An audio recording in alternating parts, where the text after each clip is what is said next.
Testing, testing, testing.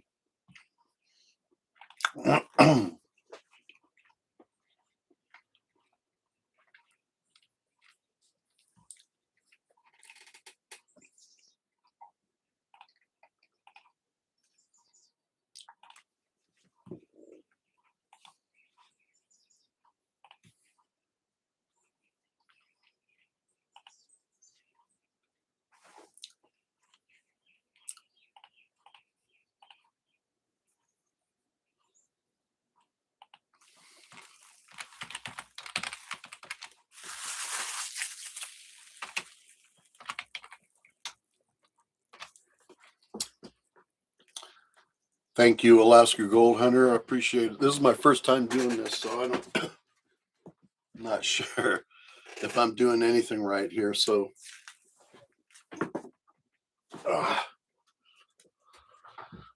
so we'll see. Let me see if I can share my screen. Great, excellent. Tell you what, I've been panicking because I don't know what I'm doing. And I wanted to make sure everything goes right, of course, but I'm going to try to share my screen for a second or two. Let me know if you see it. Let me see here, this screen.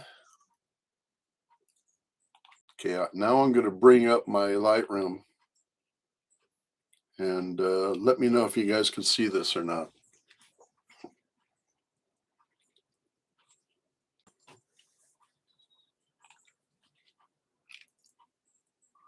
So I had my Lightroom there for a minute or two. Did it show up on the feed here? Kind of hope so. You guys don't want to look at me tonight. You want to look at my desktop.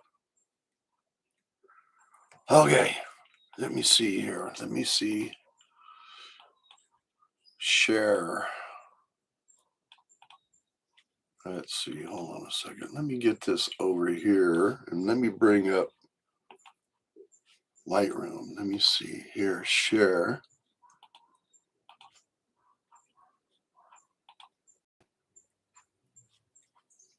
How's that look?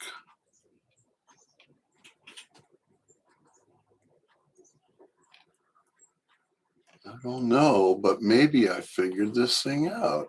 But maybe, maybe not. Let me see here. If I put that over there.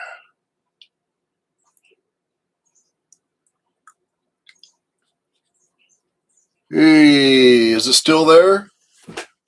I think you see me in the corner in this Lightroom on the screen. If we're there, then we're doing good. So sweet. Sweet. As long as you guys can see Lightroom, I don't care if you see me or not. So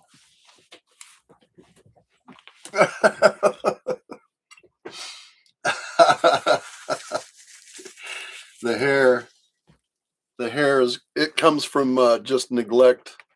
I keep forgetting to get a haircut. All right, I got a couple minutes here, so I'm going to run off and get something to drink. Give me a second or two, and I'm going to get an ale of ginger, and I'll be right back. Give me about two minutes.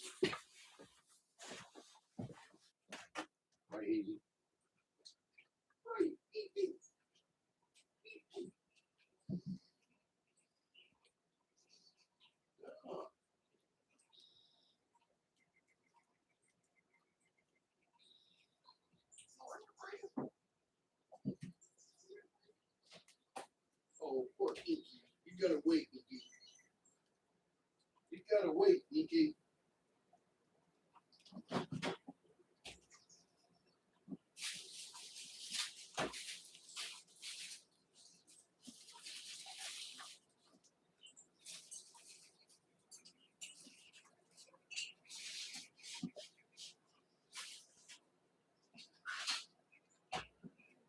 Wait.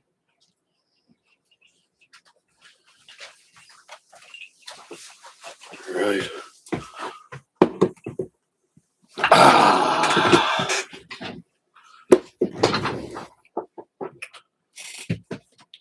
Hey, Joe's here. Lori's here. Bill is here. All right. Who's this Alaska Gold Hunter? Do I know you? Let's see. Let's see your channel. Because I think I need to go gold hunting with you in Alaska someday. Darlene is from Alaska. We spent a lot of time up there, so you look like my kind of adventure hunter, somebody that I could probably get along with. All right, make sure that I got everything going here.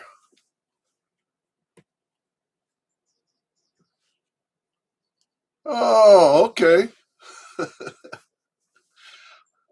Hi, David. How you doing? Oh, right on. You know Chris.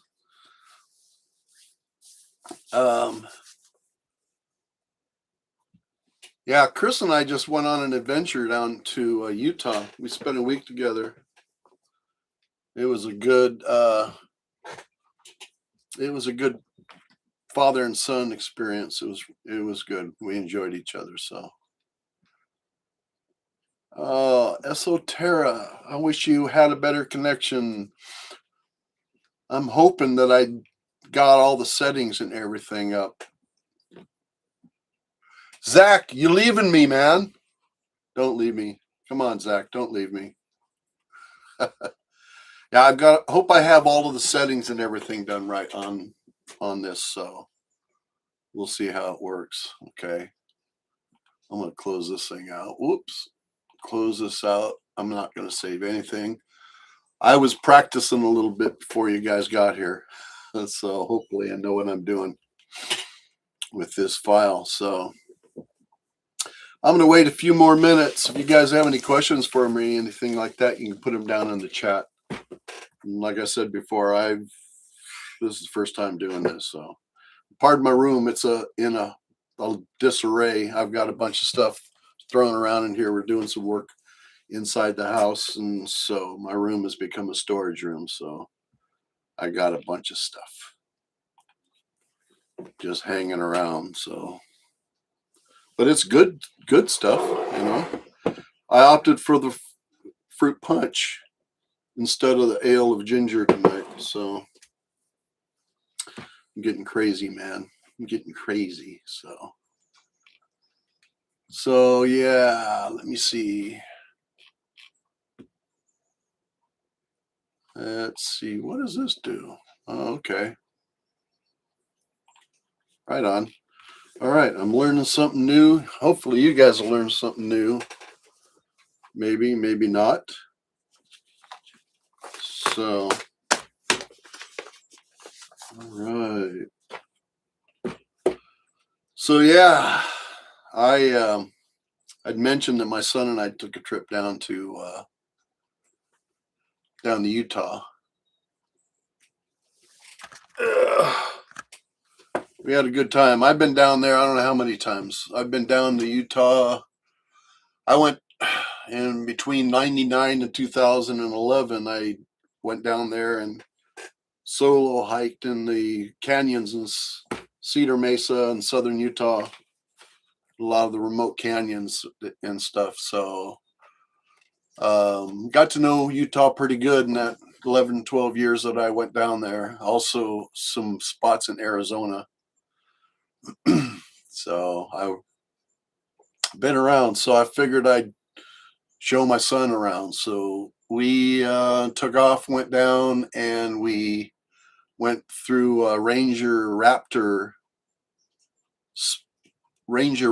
school. He bought a Ranger Raptor, and so Ford sent him to the school. And my son is kind enough and a good son, and so he paid for his dad to come along with him. So we got to go out and thrash brand new Ford Ranger Raptors out in Twilla, Utah. which was a good time. And we headed over to Moab, and we did a little bit of four-wheeling out in Moab. Chris got to get a little bit of red dust on his truck and stuff. He was able to climb around on some slick rock shelves and things, and so we had a good time there. And then we took off. We headed out. We went down towards Hanksville, southern Utah, down to Zion. We went through Zion. We were kind of running out of time by the time we got down there, and we wanted to make sure we hit Cathedral Gorge. So, yeah, I need to spend more time there. Cathedral Gorge is the second time I've been there. And so I want to go down there, and I want to spend, several days there. I want to camp out there. There's a nice, hi, Hazy. Come on, hop up. Here, come up here, baby. There you go. Hazel says hello. Yes, you do, Hazy. You're a good dog. Yeah, because I think there's just a lot of, I've been down there twice now, and I just think that you stay down, baby. What I've gotten to, what I figured out about Cathedral Gorge is that I'm just now starting to figure out Cathedral Gorge. That makes sense. There's just a lot to do there, and a lot to see, a lot of approaches to take. My good friend Chris Ross just posted some amazing photos, including some Milky Way shots from there. So, yeah, so we had a good time down there. So, all right, it's 7:02. Oh, you posted it to the club page. Thank you, Lori.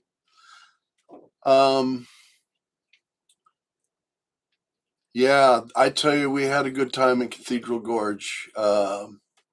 Canyonlands. I've spent a lot of time in Canyonlands. I've actually gone on a week-long four-wheel drive trip over the backside of Canyonlands. Down in, all the way to the backside, up the Colorado River. We went in Bobby's Hole, spent a whole week in the remote back section of Canyonlands, came out Elephant Hill, and that was an incredible experience. So I love Canyonlands. So. All right, so, oh yeah. Darlene and I have been really lucky up in Alaska with the auroras. We've been really, really blessed when it comes to auroras. We've seen some amazing displays up there. So, all right, let me get started here. It's almost 7:03. First thing I'd like to do maybe is just explain a little bit of my approach when I'm out in the field. Without tossing heartfelt creativity out the window, I'm actually on the technical side of taking photos. Is that I'm gathering digital information so that I can process my photo afterwards. Oh, hi, Inky. Inky's come up to say hello too. Inky's our little kitty. So oh, come on. Come on. Oh, am I live again? Are you guys there?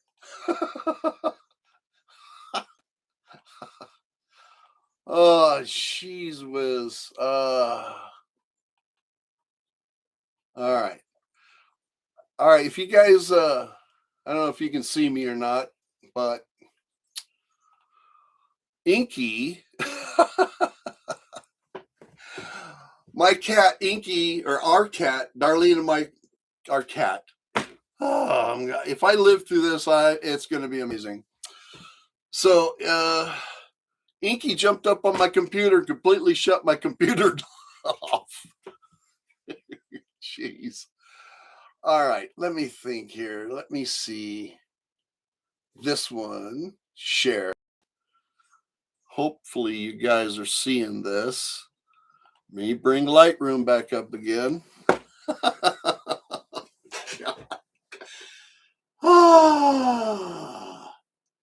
This isn't stressful at all. Oh, that's hilarious. Oh, golly. That's hilarious. All right, now I got to get back to where I was. Thanks for sticking with me, everybody. I appreciate it. I really do. Can you guys still see me down in the corner? Yeah, those darn black cats. Imagine the panic that I was in the middle of. I was in the middle of this panic when the damn cat jumped up and turned my computer off. All right. All right, let's go back again here. So, where was I? Let me think here. Where were these at? Oh, here we are. Okay. All right, where was I? Okay. I'm going to go back here and I'm going to start talking about what in the world, okay? All right, this is what we're going to try to achieve tonight. I've already processed this once, so yeah, I might become a greeter after all. I mean, that doesn't sounds like less stress than being a landscape photographer. All right, okay. Thank you everybody for sticking with me here. What I was going to try to say is when I go out in the field, I do my best to try to gather as much. I mean the best digital information that I can gather in the field to be able to process a photo afterwards. Because I know that when I'm in the field, besides, you know, when I'm in the field, I basically want to bring home an image that I have a proper composition, a proper focus, and a proper exposure. So those are the three biggest things that I'm looking for. And so I'm always out. I'm always keeping track of my histogram. So I'm going to go back here. This is the one we're going to start with here. I always keep track of my histogram because that tells me exactly where my exposure is in post while I'm processing too. Because a lot of times the backlit screen is kind of deceiving. Okay, and the histogram, once you get used to it, it'll allow you to be able to see just where you are on your exposure. Um, so with that said, I get my composition, my focus, and my exposure set. Okay. In this particular case, while I was in the field, I was really enjoying some of the shorter exposures of the waterfall in the background back here because you can see that there's a lot of. Am I glitching? Maybe you're bitching. Glitch. I don't know. I'm not sure how to control any of that, Bill, but maybe I can figure that out for the next one. So hope everybody else is able to see this. So, okay. I've been glitching all my life, so this is nothing new. All right. Let's talk about exposure, okay? Uh, First off, I'm not going to go over composition so much other than making sure that I don't have too much in my shot. I think that what I have done is in art classes that I've had in the past, when I was learning composition, I was always told to eliminate anything in the shot that's not helping the scene, right? And so sometimes I'll take it to extremes and I get my comps really, really tight and a rather simple scene, and that's kind of given me a look that's kind of my own, And so I love zoom lenses. So I love to use my 24 to 70 unless I'm doing an ultra wide angle. And usually when I'm doing ultra wide, I'm very, very rarely am I shooting a really wide scene. I'm typically close to a scene that I need to get more into. So, but composition is hard for me to teach because it just kind of comes natural, I guess. I just am able to see this kind of stuff. And I've heard other people mentioning in the past that they too it's just kind of instinctual, intuitive to them too, So Um, so I get my composition and I make sure that I get my focus. So let me explain how I do focus. I like to stop down, and uh, a lot of people will talk about diffraction and some stuff like that that I feel is probably there, but I could probably give you a $10 bill and have you find, diffraction in my photo because I stop down to like F18 or something, right? But what it will do is when you stop down is it'll increase your depth of field. Say so. I try to get my depth of field as deep as possible, and this is when I'm not really close to a scene where it's really pushing the distance between the front of my lens and the first element in the scene. The closer that flower gets to your lens, the more it's going to be out of focus in the distance. Okay. Um, and so what I'll do is I'll zoom all the way out. I'll stop down. I'll zoom all the way out when I'm not focus stacking. Okay. So only time I focus stack is if my foreground is so close to my lens that the background is suffering from being out of focus.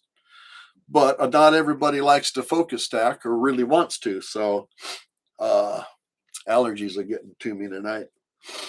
Spring is in the air.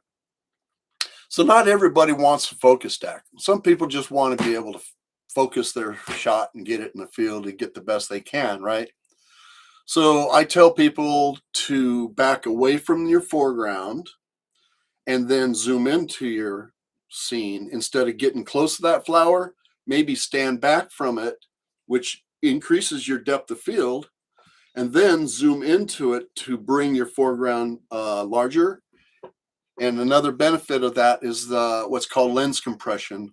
So if you had a flower in the foreground and you had Mount Hood in the background, when you back off from your foreground and then zoom into it a little bit, that brings Mount Hood in a little bit bigger in the background. That's the best analogy I can come up with because I shoot Mount Hood all the time. So an example was that I was at Lavender Field in Hood River at one time, and the couple people I was with, or one person I was with, was really getting close to the lavender because they wanted really close in the foreground, but they were talking about how soft Mount Hood was in the background. So my approach was to stand back from the lavender and then zoom into the lavender rose. All right. And then I've got everything composed that way, and Mount Hood is a little bit bigger in the background. So then I focus to infinity. And anybody that's done this knows that when you focus to infinity, the foreground gets soft. Okay. So when you focus out to infinity, you'll notice the foreground is getting soft. So what I do is I put it on live view. You can look through your viewfinder sometimes to see it better, but I'll look at the closest part of the scene to my lens, or where my closest part of the foreground is to me or my lens.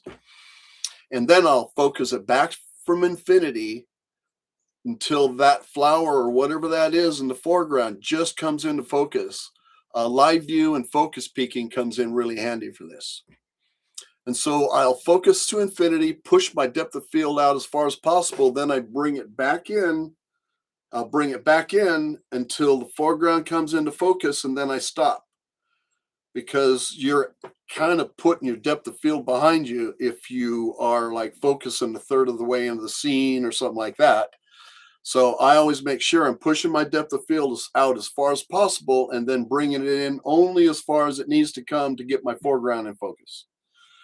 And it works really good for me. A lot of people will ask me if my photos are focus stacked sometimes, and a lot of times they're not. I mean, most of the time they're not. Okay. And like I said, the only time I'll focus stack really is if I'm really, really close and the background is really suffering. Okay. There's another thing that's called diffusion. The atmosphere, the air in the sky will diffuse the whatever is in the distance. So if you stand on the hillside and you look at the flowers without the camera, if you just look at the flowers, they have more contrast and they're more of a focus, and they're just more sharp and resolute. Then if you look off in the distance, you're looking at the mountain through a certain depth of diffusion. It could be dust, it could be moisture, some sort of atmosphere in the air, and that will diffuse the background. So your eyes are used to seeing a foreground that is in sharp focus and a background that is a little soft. So just naturally that way. And so I'll always tell people, listen, if you've got a sharp foreground and you've got a softer background, even in focus, but just a little softer than the foreground, then you're gaining separation from your foreground to your background. Okay. So a little bit of softness. I'm not talking about being out of focus. I'm just saying a little bit of atmosphere. A lot of times just roll with it because you're getting some separation from your foreground to your background. Okay. All right. So that's focusing. And if anybody wants to know after this, just contact me and I can talk you through this again. Okay. All right. Let's move on with processing here. I don't know if you can tell or not, but I'm nervous. I'm not good in front of crowds, even though you guys are all friends, and I'm just kind of, stumbling along here. So now let's talk about what we're going to do here with this photograph, okay? All right. Let's hit develop. All right. I'm going to hit reset. And I'm going to hit reset on this one too.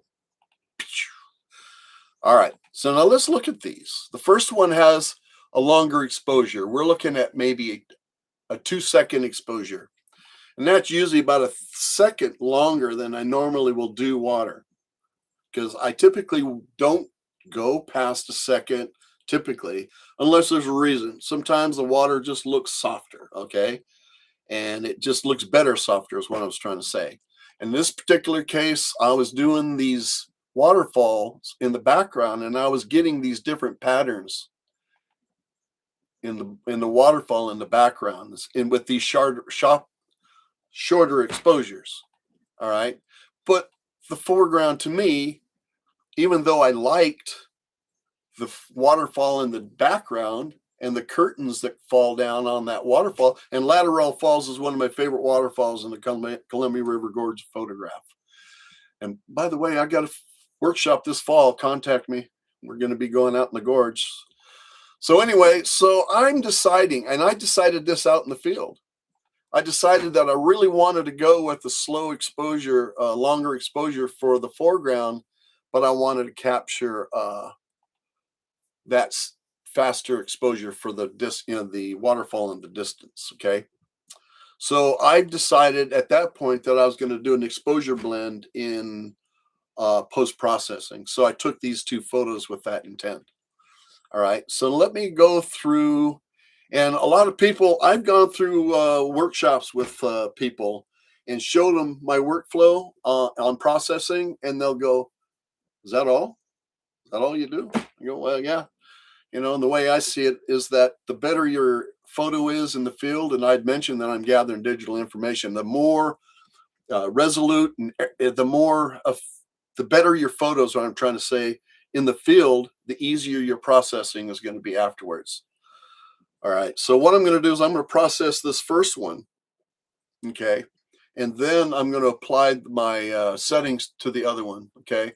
So I like to start up here in the basic module, and we'll usually come up here, and I will make sure, well, first thing, I make sure that, and I reset this, but when I import them into Photoshop, I always have the chromatic aberration and profile correction set. Okay. And the profile correction isn't as important, but the remove chromatic aberration, it doesn't hurt anything to have it on. And if there's CA in your photo, it looks really crummy. And I can usually spot it from a mile away. Once you see it, you can't unsee it, kind of thing. So when I have these photos imported in, then all of the stuff is checked already. These 2 things are checked already, but I always make sure I check. So then I come up to the basic module, and I come up here and I choose my profile. And this was imported as in Adobe Color. A lot of times when I have a high profile, when I have a high contrast scene, I will use the Adobe neutral or one of the more neutral profiles. And the reason I did that is because it takes away a lot of contrast. If you notice that it evens out the histogram and everything, it just kind of makes it a little bit better for me to start. I would rather start here and add to the photo than have a profile that actually adds that I have to subtract, if that makes sense. So in this particular shot, because I have some pretty bright water and some dark shadows, I went ahead and hit neutral. All right, and then I'll go through with my white balance. And a lot of times I'll just sit here and I'll hit the autos, white balances until I see something. And typically they get cool as you go down. Like these are a little cooler than what I want. Of course and this is as shot. And right now I think as shot looks pretty good. But a lot of times I'll take my little white balance eyedropper here, and I'll find something that's supposed to be white or a neutral gray kind of place in the photo. And I'll just start picking stuff. I'll come down here. This looks a little warm for me, but it's a little bit better than being cool, I think. So let me hit up here in the gray parts. There, that's a little bit better, I think. And you can always go back through and change your white balance here if you want to. So if you eyedroppered it and it's just a little bit too warm, bring your temperature down a little bit, okay? It's rare that I'll mess with the tint, In this particular case, the auto white balance messed with it. But if I'm doing white balance manually, most of the time I'm just using my temperature slider. So, all right, the next thing I do is I come in through here, and keep in mind, I'm not processing for the top of the image. I'm processing for the creep. Okay. So I'll bring my highlights down. Let me get this thing switched off. Let me zoom in here a little bit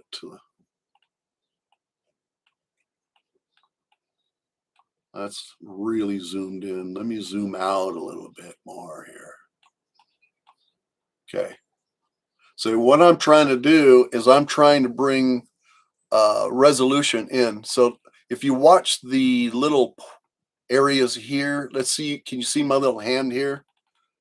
Right in here. If you notice that when I pull my highlights down, it actually kind of reveals more streaks or flows in the water. And that's another reason why I like to typically keep it under a second, because if you keep it under a second, half a second to a second, a lot of times you'll see splashes and stuff coming up. Whereas if you do it longer, all that stuff just blends in and it becomes, but whatever. This one here, even though it's 2 seconds, still maintained some flow in most of it. So, all right. So I will bring my shadows up so that I can see inside of my shadows, because I don't like having, and this is all a matter of a person's style. You develop your own style. And I always told myself when I was starting is that I can see your eyes are constantly adjusting to the brightness of the scene. So when I'm out there and I'm looking, I'm actually able to see in the dark parts, like under this log or something like that, with my eyes. So I kind of want to make the photograph the same way. Okay. Yeah, linear is good too. So got a little bright, but maybe not really.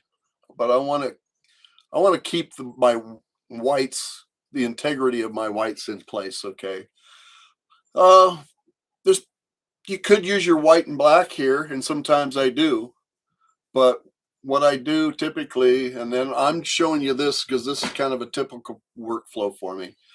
I don't usually do my whites and blacks. A lot of people do. And remember, this is how I do it. I'm not saying it's right or wrong. I'm just saying this is how I do it. So You may even have a better way to do some of this stuff, but I don't know. This is just how I've been doing it for a long time. All right. So then typically I'll go down here and I'll usually leave this stuff alone. I mean, there's purposes for it here and there, including saturation and stuff. And I may come back and do a saturation adjustment, but I'll show you how I'm going to do that when I cross that bridge. Okay. So now that I've adjusted everything in the basic module, I'll come through here and I'll tweak this stuff with my tone curves. And I'll just, the reason I do it here is because I can split hairs in my contrast better here in my tone global or something like that. This allows a typical tip curve that I most of the time will end up with, even without even trying, is probably going to be a very slight S curve. So if you look at the top, it kind of goes over the top here and then a little bit under here, and it'll vary with photos. So okay,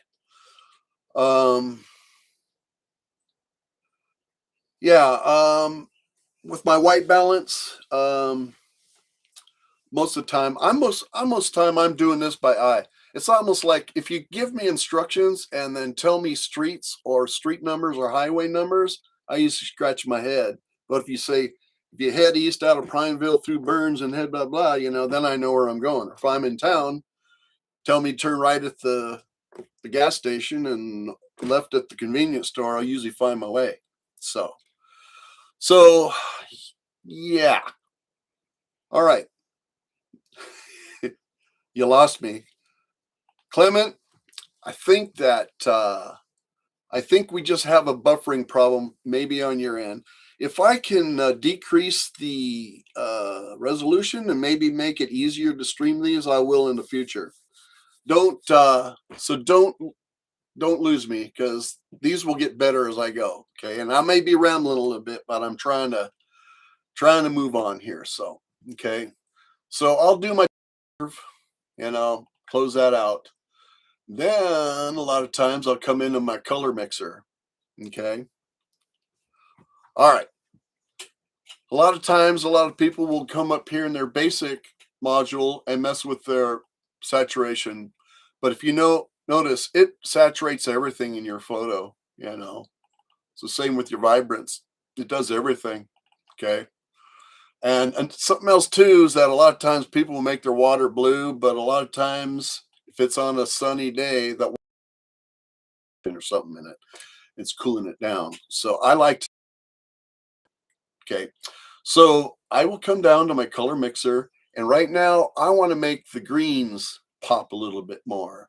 So I'm going to come in here, I'm going to pull my green slider, and a lot of times I'll pull it all the way up just to see where it is, and then I'll bring it back down again. So I just added a touch there, but I feel that the yellows will add some to my yellow slider. All right. And something else you can do, there's a little gizmo here. If you want to go down here and sample the green and move it up and down, you can do that too. If you watch over to the right, it's moving both the yellow and the green slider at the same time. And that doesn't work too bad. It works pretty good. And sometimes I'll do that too. Okay. So you notice I've added some saturation. The greens are kind of popping a little bit in here. I might play with my oranges and reds a little bit, but probably not a lot. And you notice haven't messed with the color of the water or anything. So, okay. So I've gone to my color mixer, and you notice I'm just kind of working my way down. Okay. So detail, we're going to mess with that later. We're going to have a different method that I've been playing with here this last year or so. The transform, we're not going to mess with that. I like to do, I like to make my walls upright in real estate photos that I do. And if anybody knows me, they know that I'll photograph anything if you pay me. I'll even cut your grass. I'm a professional photographer. I'll cut your grass if you pay me. But I do real estate and I enjoy it. I have some good clients that send me some work every now and then, and it's good jobs. They're good jobs. There's not a lot of stress, and it's a lot of fun. All right, let's move on. And what I was going to say is these little guided upright tools will straighten your walls up for you. Okay. I think my brain is working faster than my mouth. So the lens blur, no thanks. Effects, I may bring up a vignette in here. Okay. Now, my policy with vignettes is that I'll put in a vignette. I tell everybody, vignette your photo and then walk away. Close your eyes, just walk away, stretch a little bit, come back. And this applies to all the processing that you're doing. Give your eyes a rest, walk away, and then come back and look at it with fresh eyes. So if you've vignetted your photo and you walked away and you come back and you notice it, then you've got too much vignette. Okay. So, and this is just me and my approach. Okay. A lot of people like a heavy vignette, and sometimes it works. But typically, I like to vignette. And the reason you vignette is to bring the viewer's eyes more towards the center of the photo. Okay. So the reason what I will do is I will typically add the vignette, and you want it to be effective, but you don't really want to see it, if that makes sense. So I'll add a little bit of a vignette here. And we may mess with the vignette afterwards when I get it into Photoshop too, because we're going to have some fun in Photoshop too. So, all right, I pretty much have done just about everything that I'm going to do here in Lightroom for the moment. So now what I'm going to do, besides cropping it, I'm going to crop it because we got this little bridge down here. So I'm going to bring this up so the bridge is out of the shot. Okay. I was standing on this bridge, and when you're standing on the bridge at Lateral Falls, you have to wait till people get off the bridge because it's pretty bouncy. All right, let me see here. I think I want to bring this down a little bit more, and I may dust out this corner after I get this cropped in here, but I'm trying to give this not so much headspace, but more space down here at the bottom. Okay. All right. So then I will come over here while this is highlighted, and my next one is 0930, which is this one. So what I'll do is I'll come over here immediately because we want to bring over the settings from the last process that we just did. All right. So now I just hit previous. It brought in all of the adjustments that we did in the last one, including the crop that we did there. All right. So now what I'm going to do is I'm going to highlight this one. I'm going to go over here to 30. I'm going to highlight it. I'm going to hit right click. I'm going to hit edit in. I'm going to hit open layers in Photoshop. Oh, we could do beta. I was wanting to open it in my other one. So hold on a second. I'm going to close this out. That's the beta version of Photoshop, which is fun to play with. I'm going to open up the regular version of Photoshop here. I think I confused it. All right, it's closed now. All right, let's start this up. And it'll start it up automatically like it just did, but I play with the meta version of Photoshop a lot, so without this version being opened, it will automatically open it in the beta version the way I have it set. So all right, so now I got my other version of Photoshop open. I'm going to hit right click, open as layers in Photoshop. Okay, and it's telling me that it can't open it up in beta, so I'm going to say yes, open in Photoshop 2026, and it will open these two up as layers together. All right. Okay. All right. All right. Where's my layers? I'm going to go window layers. There they are. Okay. Let's play with some layers here, you guys. What we're going to do is we're going to exposure blend these photos. Exposure meaning we got two different exposures that we're going to blend together. In other words, the foreground is slow. The background that I'm going to put in there is a faster one. Okay. All right. This is going to be easy. This is going to be really simple. Okay. First thing I do is I line these layers up.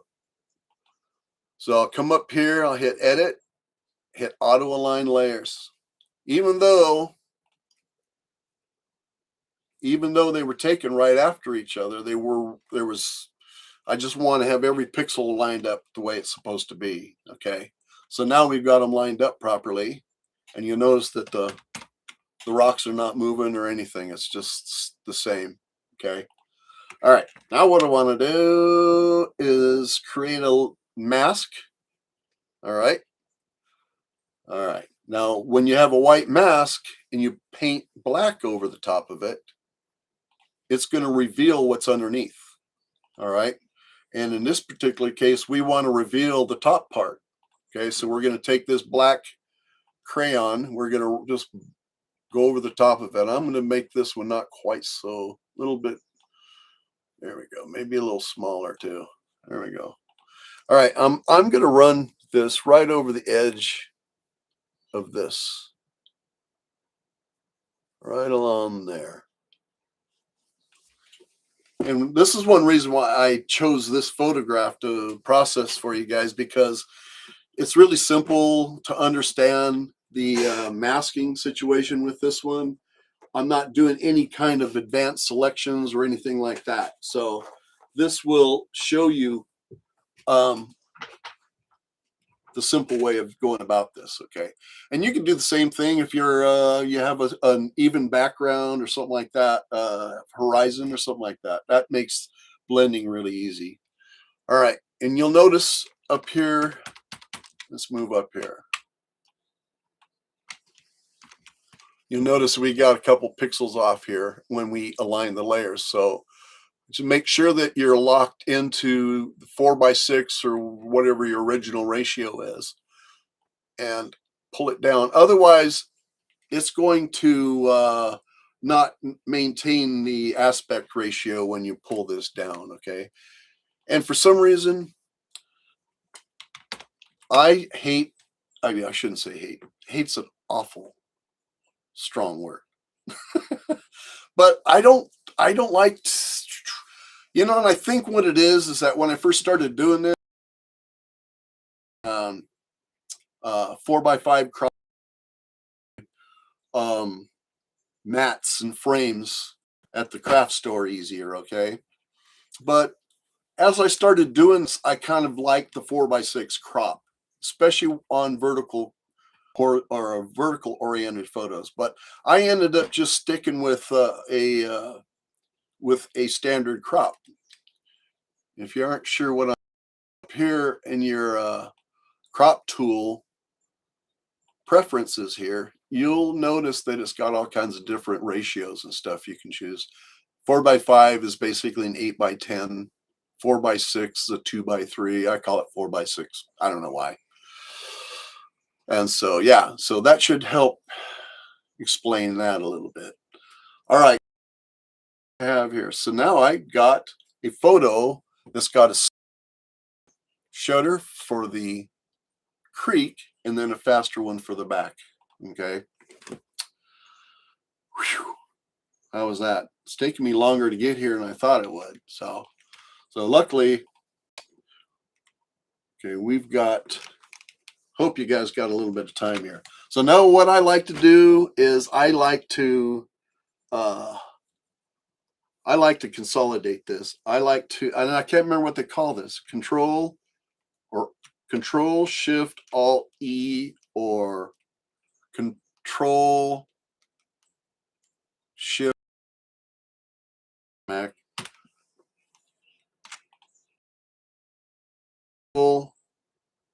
I haven't messed with a Mac for a while. Hey Pike, how you doing, buddy?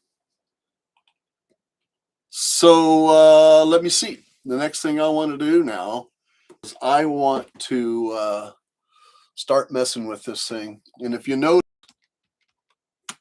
I got some stuff that kind of bugged me here. All right, I like start removing stuff that is unless it's something ridiculous. But I'll come in here and I'll remove stuff that bothers me. And I'm using my what's it called? Magic eraser tool or something. What do they call this thing now? Hold on a second. Let me get it to work. It's just called the remove tool. That's fancy. And then I'm just going to remove a couple things. There's some bird crap on these rocks that kind of bug me, so I'm going to take this stuff out.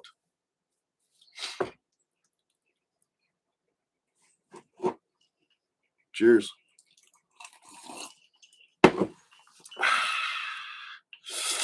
All right. Let's move on here. Let's get this show on the road. There's a couple things in this corner here that kind of bug me a little bit. And so this is bird poop on here, believe it or not. Just distracting. I just don't like it. I don't modify my photos very much, but I don't like distractions sometimes. And I don't like clutter either. So, okay, and it'll take care of that stuff. And you'll notice it was real minor stuff. It wasn't really anything major. Just, I've printed enough of my photos to know that when you've got it printed out, especially a nice big one, a lot of this stuff really starts to stand out a little bit more.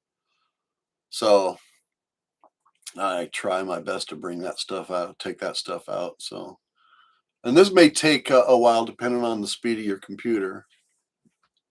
And there's something else in this corner that's bugging me that I don't like too. And that's this bright spot here. It's just too distracting.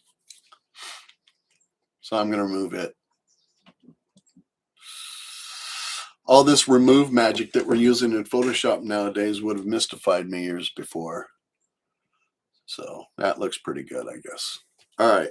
And I might even crop that in a little bit more too. Now that I'm looking at it. Where's that place, the waterfall in the background? A little bit left of my crop line here in the middle. This is actually not rule of thirds, but kind of helps me line things up. All right, I cropped it again. Now what I want to do is do a little bit of dodging and burning. And I enjoy doing dodging and burning. So I've got an action that I use for dodging and burning, or excuse me, I got an action that I use to create a 50% gray layer, but let me show you how to do it without having an action. So you press Alt or Option, and then you create, let's see here, hold on a second. What am I doing? I lost my brain here. Oh yeah, 50% gray layer. Hit Alt or Option, and then hit a new layer. This will say normal. Bring this down to where is it at? Soft light, and it says fill color with neutral. Fill with neutral color. Hit OK. All right. Some people will say, well, you can just make one that's just a clear layer, change it to soft light blend mode, and achieve the same thing. But maybe I'm just stuck in a rut. But I like to do it this way. All right, so now I've got a 50% gray layer, and I've got a black and white brush over here, my paintbrush. All right, so this is basically my dodging and burning. There's dodging and burning up here, but I don't like it as well. So I like to use my paintbrushes to dodge and burn. Okay, so let me get started on this. I'm going to diffuse this all the way, and what I'm going to do is I'm going to help modify the vignette that I've got here first. Okay. All right. So this corner, I think, needs a little bit of darkening. So I'm going to go around here and up through here.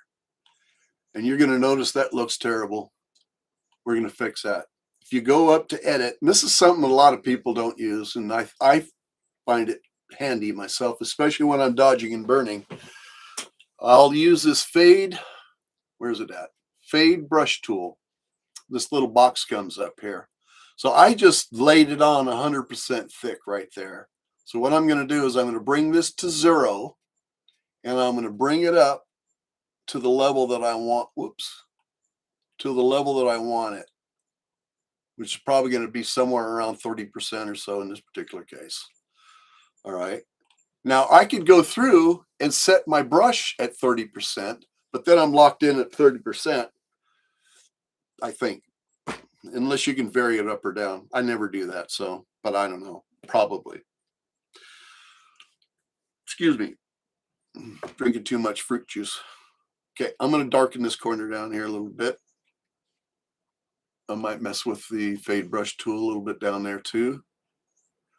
And I'm going to probably lighten this boulder down here because it's got a nice, cute little fern on it. Okay, so let me move in on this and move.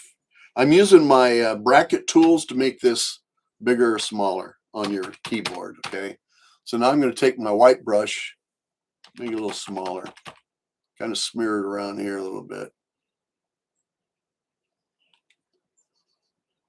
And then I'm going to come up here and hit fade brush tool. I'm going to bring this up just a little bit. There we go, a little bit less. Let's just say you went over the edge too far on your brush. Nobody's ever going to say you can't use a mask to mask it back out again. So I kind of went over here in the white spot a little bit. So I'm going to kind of blend this edge a little bit with my black brush, like that. Okay. All right. All right. Let's see what we've done. We haven't done a lot, but we've done a little. Okay. Now, you notice my vignette now, I am actually taking parts of the photo and vignetting and not the whole thing all the way around. I call that selective vignetting. Okay, my artist, I'm going to make this bigger again. And I'm going to come through on this side over here and place it a little bit over here. Whoops. Yeah, sorry, wrong one. Make sure you're on the 50% gray layer when you do this. And make sure that you got the black one set when you want the black one. So I changed my from black to white just by hitting my X on my keyboard. So I selected a dark brush again. There. Now you notice what I'm doing is I'm trying to bring attention away from the edge of the frame towards the creek going up. Okay. Okay. All right. Okay. So basically dodging and burning, I create a 50% gray layer and I go over the places that are dark with a light brush or white brush. And then I go over the places that are too bright with a darker brush. Okay. Pretty simple. And then I can refine my brushes with a mask. So, and like I said, if you guys have any questions for me or anything, you can either put them in the comments or you can contact me directly. I think most of you guys follow me, so you know how to get a hold of me. All right, let me see here. Now I'm thinking that I want to maybe lighten this area up a little bit up on top. Fade brush tool. Let me bring this down and then bring it up slowly. See, that darker part makes the right side a little heavier. And a lot of times I look at composition as balancing weight in a photo. And so I'll be able to like perceive that maybe this is darker up here, which kind of adds weight here. This side here is a little bit bigger here than this side, so that adds a little weight here. This waterfall is a little bit more on the right side, balances more of the right side there. I don't know if that explains it a little bit, but I'm kind of looking at that kind of stuff too. Okay. And another thing that I'm doing is that I'm paying attention to the light and where the light comes from. Okay. So I'm kind of sculpting light in the photo. So here we go. All right, let's see here. We've gone from there to there. Made a lot of progress, haven't we? All right, now I want to change the. They changed these things just last week. They made an update, so I'm kind of hesitating on a little bit here. I want to mess with my temperature a little bit. I want to bring it up a little, and I think I want to tint it a little bit to the green side. And remember, this is all by eye. This is all, you just decide this for yourself. You notice I warmed it up. I may have warmed it up a little bit too much, so but I didn't warm it up much. So you can always also vary the opacity once you got it set to bring it down a little bit. So that looks a little bit better to me. Okay. All right. All right. Now what am I going to do next? Thing looks pretty darn good the way it is, but let's see what else we've got to choose from here. Okay. All right. I don't know. I think that I'm pretty much done there. What I want to do now is I want to apply my form of an Orton effect. So I'm going to hit Control Shift Alt or Option E, and that's going to create a layer that's got all of the processes that have been done prior to this done in this photo. Okay. All right. So now, sometimes I have to think of this because I've got an action that I use up here, but I'm not going to use my action. I call it Orton-ish. So what I'm going to do is I'm going to try to talk this through for you guys. So let's just do this. First thing that I'm going to do is I'm going to take this, I'm going to change the blend mode to multiply. I'm going to come up here, I'm going to hit blur, Gaussian blur, and I'm going to add a little bit of blur to it. All right.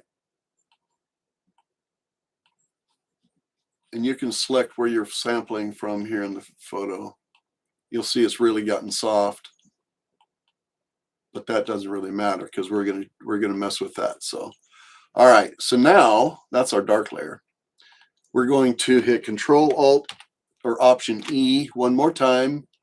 We're going to change this to, where is it? Screen. We're going to come up here. We're going to go filter. Hope I'm doing this right. I haven't done this in ages. Gaussian blur. Probably should have practiced a little bit more before I came on live, but all right. Hit okay. All right. So now I like to start messing with the opacity. So I'll bring this all the way down and I'll start bringing it up. And this will increase. And you'll notice that I kind of left it bright because I knew I was going to be doing this. So I'll bring this over and it makes the colors and everything a little bit more rich. Okay. Now this is the highlight side. Okay. So I'll do the same with this. I'll bring this down and I'll bring this up until I've got a little bit more glow in the water than I had before. Kind of like that. And that's really all there is to it. And something else I do is I come up here and I hit this, put this into a folder. And then when it's in the folder, you can do a global adjustment on how much is applied to it. Okay. All right. So, you know what I'm going to do now is, and as you do this, you're going to be looking at it more and more, and you may see something that you want to do as you process that you didn't see before. I want to lighten up the center of this, and I may have gotten a little bit too heavy-handed with this, but I want to bring in a little bit more light in the middle. hit OK. And that was on my dodge and burn layer. So, all right. All right. We're almost there, guys and gals. I'm looking at this corner and this looks dark down here to me. It looks too dark, a little too heavy. Fade brush tool. I'm going to come in and I'm going to start bringing this up a little bit. See how I'm bringing that up? It's getting a little lighter there. Hit OK. Even this area up here, I need to bring this up a little bit more there. That too.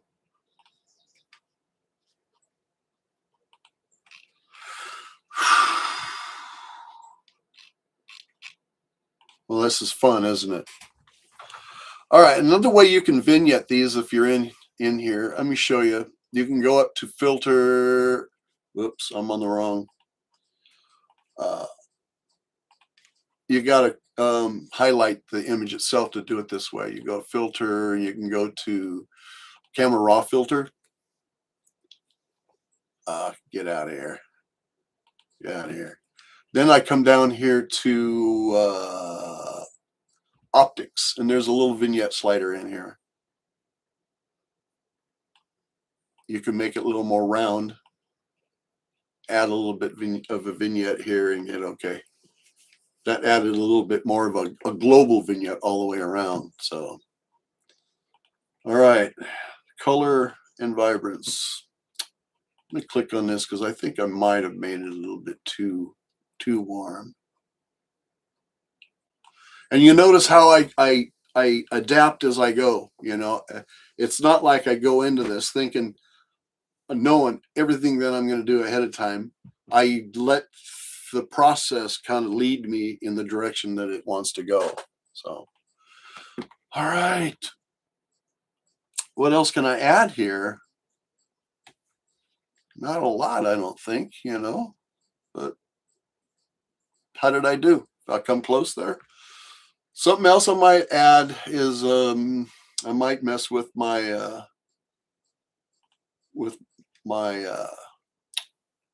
curves or even levels. If you'd rather use levels, you know, Clement, I've got a, let me make sure that the link is still good. And I'll make sure that if you guys don't know where my website is, go to my website. And what I'll do is I'll put this stream on my website and I'll put a link there for this Orton effect action that I have. Okay. And then you can download it and install it in Photoshop and you can use it. All right. All right. I got to make sure that it's working. But it should be able to just download it when I get it fixed. Okay. All right. What am I doing here? Oh, yeah. The levels is pretty cool. Let me show you this. You can do this, everything in levels. You can do everything that you can do in levels in curves. But sometimes the interface is a little bit more intuitive for people. This is the dark side. This is the bright side. And this is your mid-tones. Okay. Then down here, you can take away contrast or make it lighter, or this one will darken it some. Okay. So you got a lot of leeway here. You can brighten it, darken it with your, typically just my midtones. Maybe bring a little bit of brightness up or something like that. And then I like to toggle it off and on. You see, notice I didn't change anything. So yeah, I think it's right about where I need it to be anyhow. So, okay. All right. I don't know. I think I beat this dead horse enough. So let's do this. Control Shift, Alt, or Option E. And I created that other image there. All right. So let's do some sharpening. What I've been messing with lately, now you can go into filter, sharpen. You can do smart sharpen, which really works well. You can hit sharpen here, or you can also layer this or smash this image down, bring it back into Lightroom and sharpen it in there. But what I've been doing lately is I've been going into Topaz denoise. Even though it says denoise, it also will sharpen your photograph. Now, just be careful with this because you can get really heavy-handed with it. And make sure that you're not over sharpening or over softening your photo. So I've already got this one down here set the way I like it. Now I'll move around in here too to make sure that I'm looking for a place that's, where's it at here? Where are we at? Oh, like, here we go. I'm looking at, here, let's just focus on these ferns here, because then they're easy. You'll be able to see their edge better, okay? All right, let me toggle this off and on. You put it on this screen. This is the one I want anyway. All right, so now let's add a little sharpness to this one, because you'll notice over here all my noise is gone. It's kind of softened the image a little bit, but not a whole lot, I guess.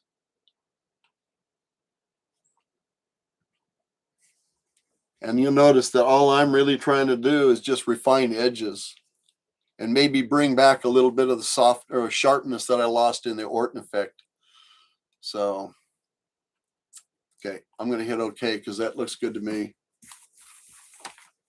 And this takes a few seconds, depending on the speed of your machine.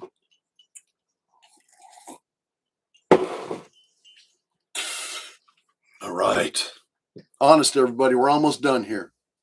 Almost done. And then I'll field a few questions before we call it quits, all right? And like I said before, let all this stuff kind of absorb. Go back and watch it again. It's going to be on my YouTube channel. So go back and watch it again and make sure there isn't something that you haven't missed or something. Okay. All right. Sweet. So I'll go layer, flatten image. And what I'm going to do is I'm going to close it. Say yes. I want to save the changes. Down here it says it's saving. I'll close Photoshop down, and it's going to open up what we just did in Lightroom. And I love Lightroom. I started with Adobe Camera Raw because that's all they had. But those people that still use Adobe Camera Raw, notice how much it's starting to look like Lightroom. The user interface is starting to look like Lightroom, because I think that in the future they're going to probably get rid of Adobe Camera Raw and put it all together in Lightroom. Plus, Lightroom has got all of these awesome things over here. Now, I just showed you how to dodge and burn in Photoshop, but really, I do a lot of dodging and burning right here, you know, and I like to use my radial brush. Let's bring this radial brush in here and make this a little bit less. There we go. All right. And look at this. You can vignette your photo right here. All right. You can come up here and you can hit duplicate and invert mask, let's say. And now what it's done is it's selected the outside. See, now you're messing with your vignette using these masks. Lightroom became so much more useful and effective and less dependent on Photoshop soon as that stuff was created, okay? So you can hit create another mask. Let's hit a linear gradient. Let's pull it down here from the top. Let's create a little bit of light from the top. Look at there. We just created some light bleed from the into the top of the scene, okay?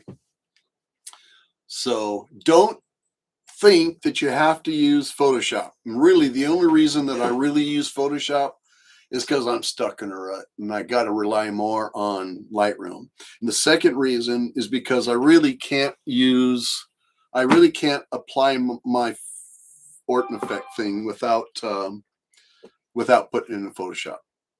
Now, you could probably duplicate an Orton effect or something similar in Lightroom, but I really haven't pursued that. I haven't gone down that road yet. And if you're using Photoshop to process, you can always get to a point where you've done all you can in Photoshop, close it out, put it in the Lightroom, and then make a few other adjustments if you need to. Okay. So we can come through here and make a few little minor adjustments if we wanted to. Okay. So, all right. We just went from basically that to that, or this. Now this to this. All right. You know, Bill, Lightroom is my friend too. You know, and really, I do more in Lightroom than I ever have in the past. So, do you guys have any questions for me at this point? You know, because I don't want me rambling on.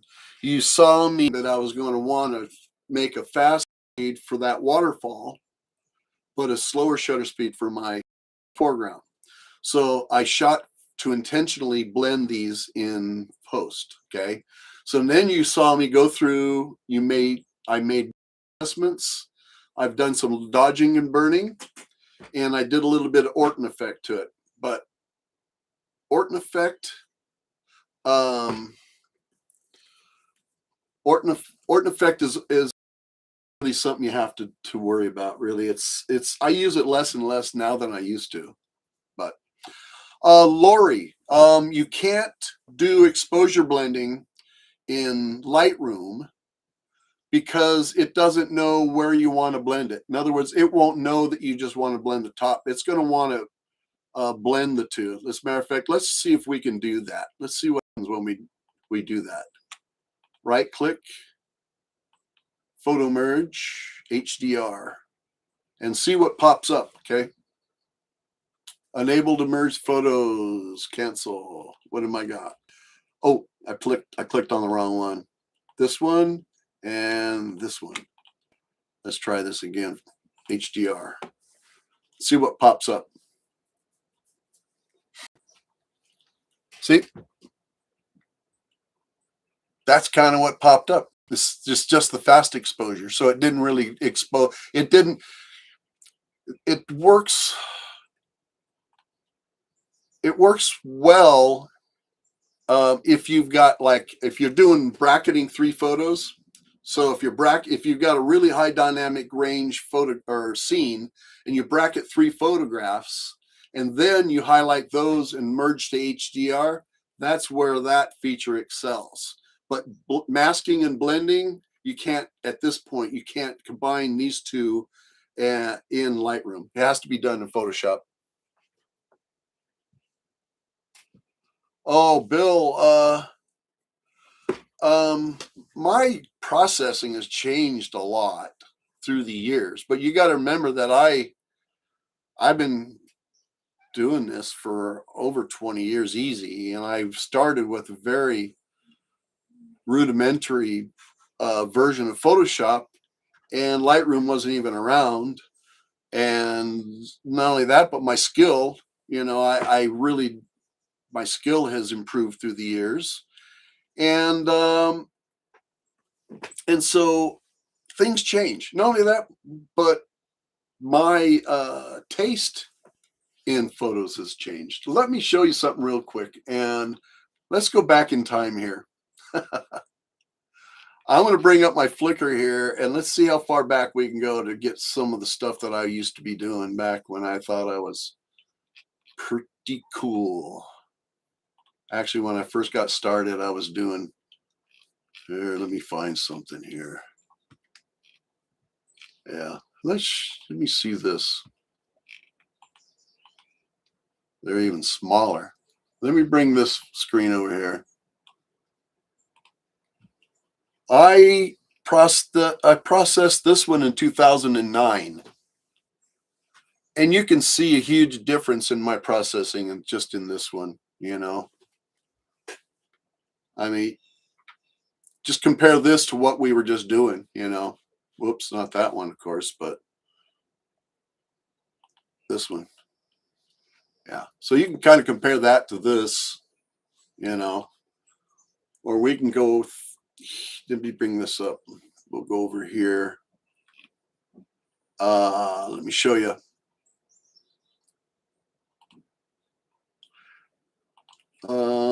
Here, let me look at,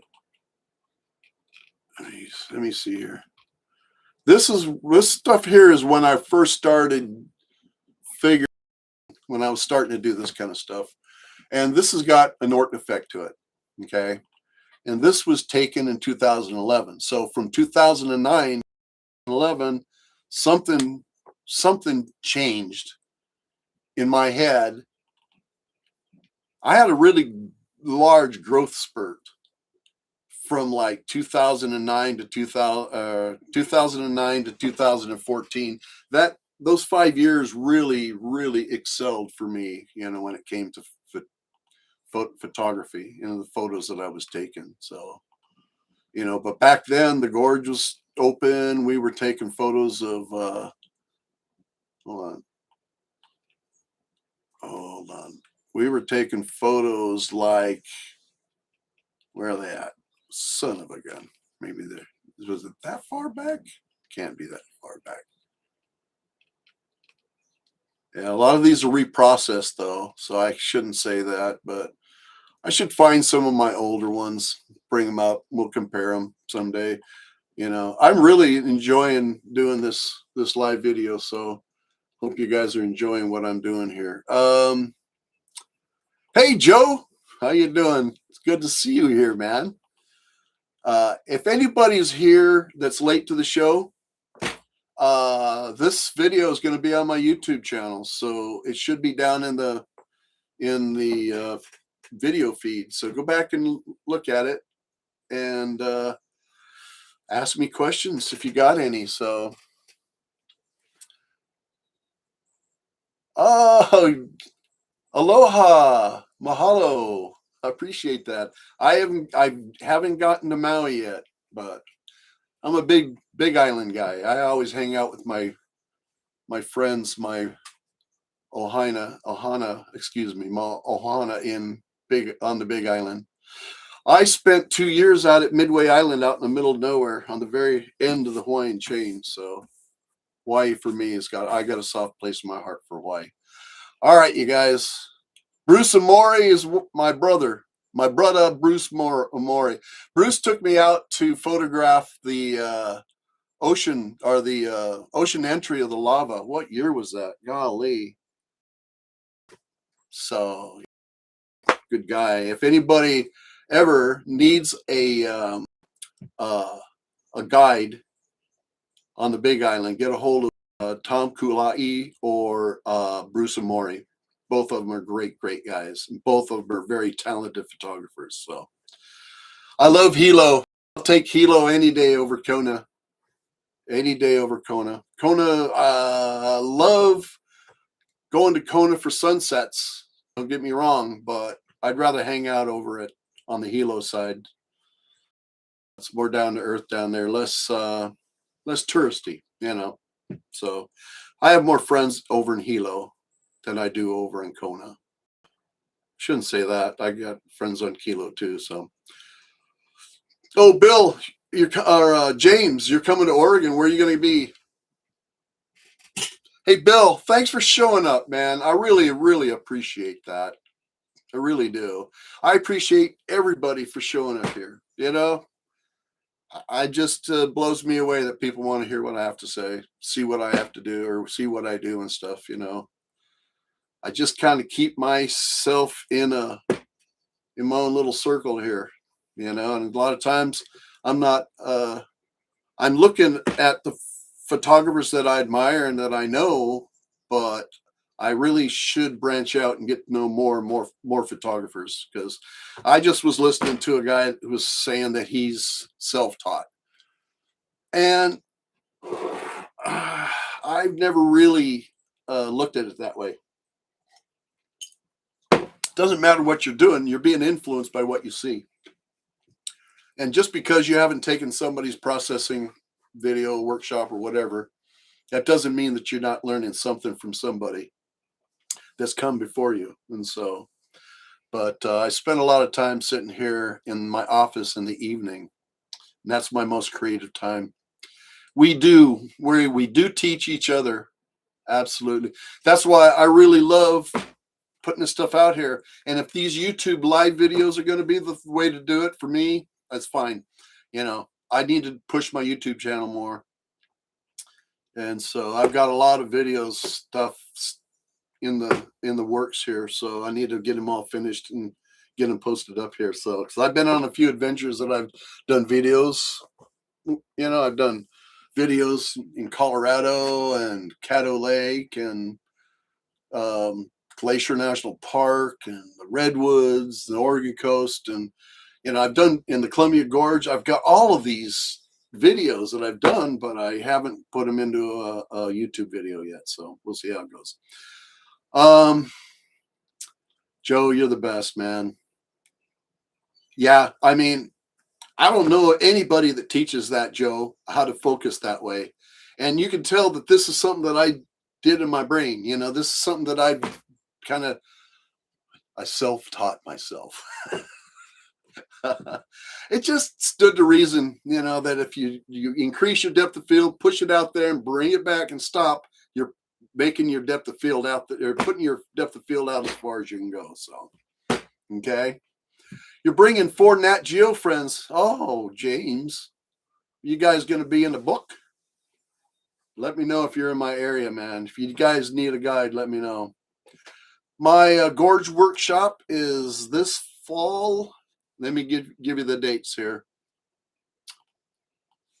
Guys haven't been to my website, go check out my website. It's gary-randall.com. My workshops are right here. The Columbia River Gorge is going to be October sometime. Come on, work for me. October 22nd through the 25th. And what we're going to concentrate on is we're going to concentrate on the locate as we're going to try to hit as many of these locations as we can. The group will work faster or slower. We've only got so much time, so I'm not guaranteeing we're going to see all of these, but we're going to see as many of these as we can. So if we've got enough time, we're going to hit Lateral, Bridal Veil, Waukena, Shepherd's Dell, Multnomah Falls, Horsetail, Ponytail, Aloha, and Starvation Creek. Aloha is a bit of a walk. I thought about doing Waukella, but it's another one that's a bit of a walk. And I'm getting people in the workshops nowadays that don't necessarily want to spend their whole day busting their ass trying to get one photo. So what we're going to do is we're going to spread it out. All of these photos are photogenic and they're all worth photographing, and I love every one of them. I used to live in the gorge. So out of anybody that's putting on Columbia River Gorge workshops, I'm your guy. And I'm not kidding. I actually lived in Bridal Veil. So I really know the gorge like the back of my hand. So if you want to go out with anybody that knows the Columbia River Gorge, I'd be your guy. So yeah, just get a hold of me. $1,800, but that includes all your lodging and everything. So, and lodging is getting so expensive in the gorge. It's just getting terrible everywhere. Expenses nowadays are just getting crazy, and don't get me started on that. So I try to keep my workshop prices as low as possible and still make a living. So, have I thought about a gallery in the Sandy Brightwood Zigzag area? Bill, I have, but I don't really have the funds to be able to put together a gallery.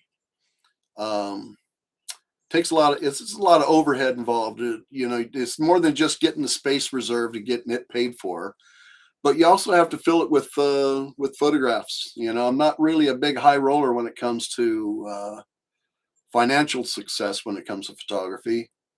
I make a living at it, and I don't do too bad. I could do a whole lot better. I know a lot of people that are doing a lot better than me financially, but I threw away a life that I was throwing away. So in other words, I had a life where I was literally throwing my life away, doing stuff that I didn't want to do.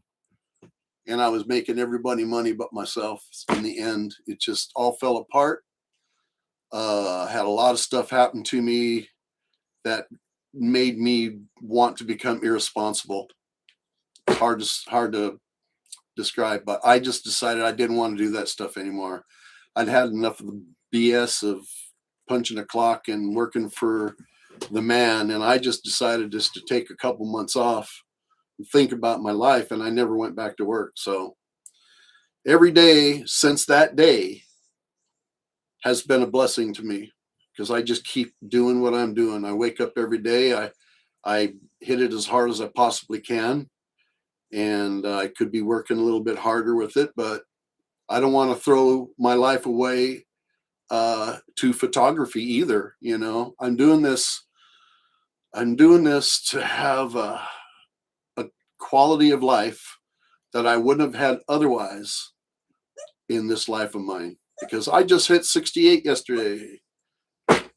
68. Only old people are 68. Here I am. It's like, holy shit, where did it go? You know, I don't know where the time's gone, but I'm telling you, if you're young, it happens fast. So I'm 68 now, but I'm happy that I'm still able to do what I do. You know, I know a lot of people that are my age that aren't as fortunate. So anyway, if I don't have any more questions, you guys, I'm going to let you guys go. If I can figure out how to turn this thing off.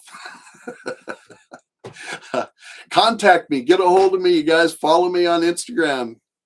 You know, my Instagram, whoops, let me see here. My Instagram is Gary. Here, hold on a second. Let me get it up here. Gary_Randall. There I am. This is where I post all of my attempts at photography. So, yeah. Yeah, and when you show up there, leave a comment, and so I can see your Instagram too, because I like to follow anybody that's following me, especially if there's somebody that I can gain some sort of inspiration from. Okay. Oh, Joe, good for you, man. You're too young to be retired. You better become a professional photographer. Oh, right on. I had a great time. We went out on the 25th with the Oregon City Camera Club, and we did a photo walk. We just walked around, took photos in the forest. We took photos of the trees, and we took photos of the Salmon River, the West Fork of the Salmon River, and a creek and a little waterfall. And oh yeah, we had a great time. That was a fun time. Yeah. So, all right, everyone. I'm going to end this. So if you guys want my opinion on anything, don't ask me, because I'm liable to tell you. Oh, Joe, you're only 4 years younger than me. Well, we got to meet in person, you know. Yeah, we got to meet in person, you and I. I mean, we've got a lot in common, I can tell. You know, you're a gangster and I'm a Oregon hippie. But we meet somewhere, I'm sure, somewhere around there in the middle or something. So, yeah, let's make an effort to meet, Joe. Okay, man? So, yeah, you did. You stepped in the water. Well, sometimes you got to get your feet wet to get the photo.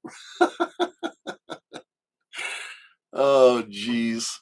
Yeah, Tiger. You know, but Tiger is on the other side of the Willamette River. I don't go in there unless I'm going the other way or something, or going past there or something. But yeah, we can meet together. Let's meet in the gorge or someplace. You know, just name it. We'll meet there. Okay, when we got the time. So, Lori, you're 2 years older than me. You look 20 years younger. Yeah, you're beautiful. Now you're one of my good friends. Darlene and I love you. You're one of our good friends, so we appreciate you being in our life. So, all right, everyone. Lori, you're awesome. You know, I I just started doing this tonight. I haven't been doing these mostly because I'm a little stage fright, and I just kind of thought that I would fail. Almost did. It's like I'm scrambling at the last minute to try to figure out how to get this done, and I thought it was just going to start, and then I got here and I figured out it wasn't, and oh yeah, I was scrambling. And then the cat sat on my computer, turned the computer off. So if I could make it through tonight, I'll be able to make it through any of them. So yeah, look forward to another one. I'm going to try to do these maybe once a week. Maybe on Sunday night I'll do a live video. So okay, all right, Joe. I'll look for your message, buddy. All right, I'm going to see how this thing turns off. So yeah, and message me. You know how to get a hold of me. Just get a hold of me, and I'll let you know. Okay, so all right, everybody. I'm going to end the stream. I had a great time tonight, a lot better. Hey, Alan, you knucklehead. Alan, I can say that to Alan. Him and I are brothers. So Alan, you showed up an hour and a half late, man, but oh, you just got home. You're retired, man. I hope you're out having a good time. When you get to be my age, all your friends start retiring. I'm jealous. I'll never retire. I'm going to be doing this till the day I die. Ciao, Joe. I'll see you later, buddy. Hey, Alan, this whole stream is going to be on my YouTube, so go back and look at it when you got a moment, okay? Yeah, I'll do it again. I'm going to aim for next Sunday night, all right? Yes, the stream will be on my YouTube, so you can go back and look at it anytime. All right. Thanks, everybody. I love you guys for showing up. You guys are what pushes me forward. I swear. I get discouraged sometimes. All I got to do is just go and just read your comments on my photos, and it just re-energizes me. So I just can't thank you all enough for everything you do for me and Darlene and Hazel and Inky. She's in yeah, she's staying out of my office when I'm doing these live videos from now on. All right, everyone. This is it. Love you all. Take care, and I'll talk to you soon. Bye.